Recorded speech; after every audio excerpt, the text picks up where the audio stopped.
മിശിഹായിൽ അനുഗ്രഹീതരായവരെ, ദിവ്യകാരുണ്യ ഈശോ ഈ ദിവസം നിങ്ങളെല്ലാവരെയും സമൃദ്ധമായി അനുഗ്രഹിക്കുകയും അവിടുത്തെ കൃപകൾ കൊണ്ടും അനുഗ്രഹങ്ങൾ കൊണ്ടും നിങ്ങളെ ഓരോരുത്തരെയും നിറയ്ക്കുകയും ചെയ്യട്ടെ എന്നും പ്രത്യേകമായിട്ട് പ്രാർത്ഥിക്കുകയാണ്.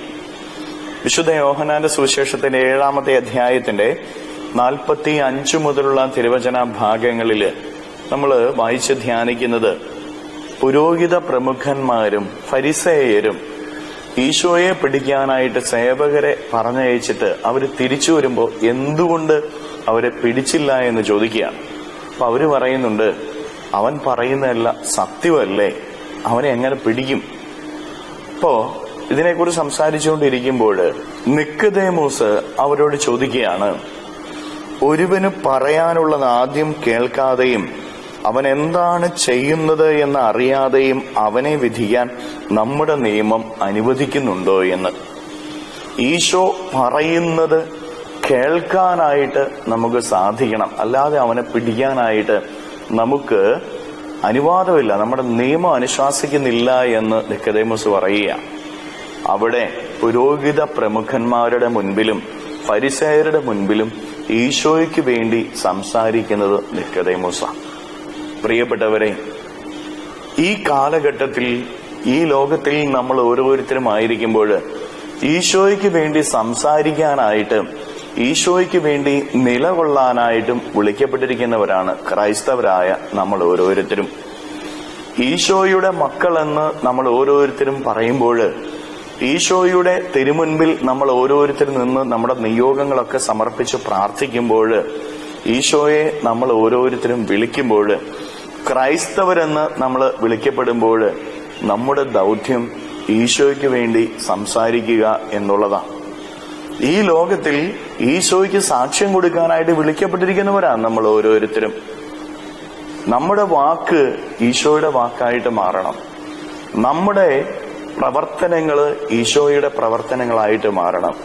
ഈ നോമ്പ് കാലഘട്ടത്തിൽ നമ്മൾ ഓരോരുത്തരും ആയിരിക്കുമ്പോൾ നമ്മുടെ പ്രവർത്തനങ്ങളെയും നമ്മുടെ വാക്കിനെയും നമുക്കൊന്ന് പരിശോധിച്ച് നോക്കാം.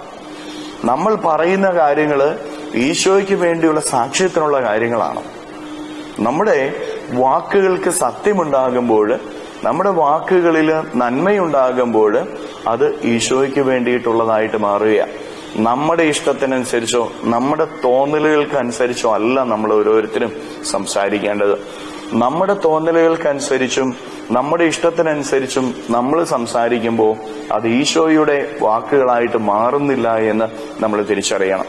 നമ്മുടെ വാക്കുകളിൽ സത്യമുണ്ടാവണം, നമ്മുടെ വാക്കുകളിൽ നന്മയുണ്ടാവണം. അതുപോലെ തന്നെ നമ്മുടെ ഓരോരുത്തരുടെയും പ്രവർത്തനങ്ങൾ, ആ പ്രവർത്തനങ്ങൾ ഈശോയുടെ പ്രവർത്തനങ്ങളായിട്ട് മാറണം. വിശുദ്ധി നിറഞ്ഞു നിൽക്കുന്ന പ്രവർത്തനങ്ങളാണ് നമ്മുടെ പ്രവർത്തനങ്ങളെങ്കിൽ മറ്റുള്ളവർക്ക് നന്മ നൽകുന്ന പ്രവർത്തനങ്ങളാണ് നമ്മുടെ പ്രവർത്തനങ്ങളെങ്കിൽ, സ്വാർത്ഥതയില്ലാത്ത പ്രവർത്തനങ്ങളാണ് നമ്മുടെ പ്രവർത്തനങ്ങൾ, അത് ഈശോയ്ക്ക് വേണ്ടിയിട്ടുള്ളതാവുകയാണ്. അതുകൊണ്ട് പ്രിയപ്പെട്ട ദൈവമക്കളെ, നമ്മുടെ വാക്കും പ്രവർത്തനങ്ങളും ഈശോയ്ക്ക് വേണ്ടിയിട്ടുള്ളതാണ്. അതിനുവേണ്ടി നമ്മുടെ ഓരോരുത്തരുടെയും ഉള്ളിൽ ഈശോയുള്ള ആഴത്തിലുള്ള വിശ്വാസം ഉണ്ടാവണം, ഈശോയിലുള്ള പ്രത്യാശ നമുക്കുണ്ടാവണം. ഈശോ പറയുന്നത് പോലെ ഈ ഭൂമിയിൽ ജീവിക്കാനായിട്ട് നമുക്ക് ഓരോരുത്തർക്കും സാധിക്കണം. അപ്പോഴാണ് ഈശോയ്ക്ക് വേണ്ടി ഈ ലോകത്തിൽ നിൽക്കാനും ഈശോയ്ക്ക് വേണ്ടി ഈ ലോകത്തിൽ സംസാരിക്കാനും ഈശോയുടെ സാക്ഷികളായി തീരാനും നമുക്ക് ഓരോരുത്തർക്കും സാധിക്കുകയുള്ളൂ. അങ്ങനെ ഈശോയുടെ സാക്ഷികള്, ഈശോയ്ക്ക് വേണ്ടി നിലകൊള്ളുന്നവര്, ഈശോയ്ക്ക് വേണ്ടി സംസാരിക്കുന്നവരായി നമ്മൾ മാറുമ്പോൾ കർത്താവ് നമ്മളെ ഓരോരുത്തരെയും അനുഗ്രഹിക്കും. നമ്മുടെ പ്രവർത്തനങ്ങളെ കുറിച്ചോ ജീവിതത്തിന്റെ ഇല്ലായ്മകളെ കുറിച്ചോ നമ്മൾ ആരും ആകുലപ്പെടേണ്ട കാര്യമില്ല. നമ്മൾ ഓരോരുത്തരും ഈശോയ്ക്ക് വേണ്ടി നിലകൊള്ളുക. ഈശോ നമ്മുടേതായ കാര്യങ്ങളിൽ നമ്മളെ അനുഗ്രഹിച്ചുകൊണ്ടിരിക്കും. നമുക്ക് വേണ്ടി നമ്മുടെ അധ്വാനങ്ങളില്, നമ്മുടെ പ്രവർത്തനങ്ങളില്, നമ്മുടെ കുടുംബത്തില് ഈശോ നിൽക്കും. ഈശോയുടെ കരങ്ങളിലേക്ക് നമ്മുടെ ഓരോരുത്തരുടെയും ജീവിതങ്ങളെയും നമ്മുടെ ആഗ്രഹങ്ങളെയും പൂർണ്ണമായിട്ട് സമർപ്പിച്ചുകൊണ്ട് നമുക്ക് സ്തുതിച്ച് പ്രാർത്ഥിക്കാം. ഹല്ലേലൂയ. ഈശോയെ നന്ദി. Hallelujah, hallelujah, hallelujah, hallelujah, hallelujah, hallelujah.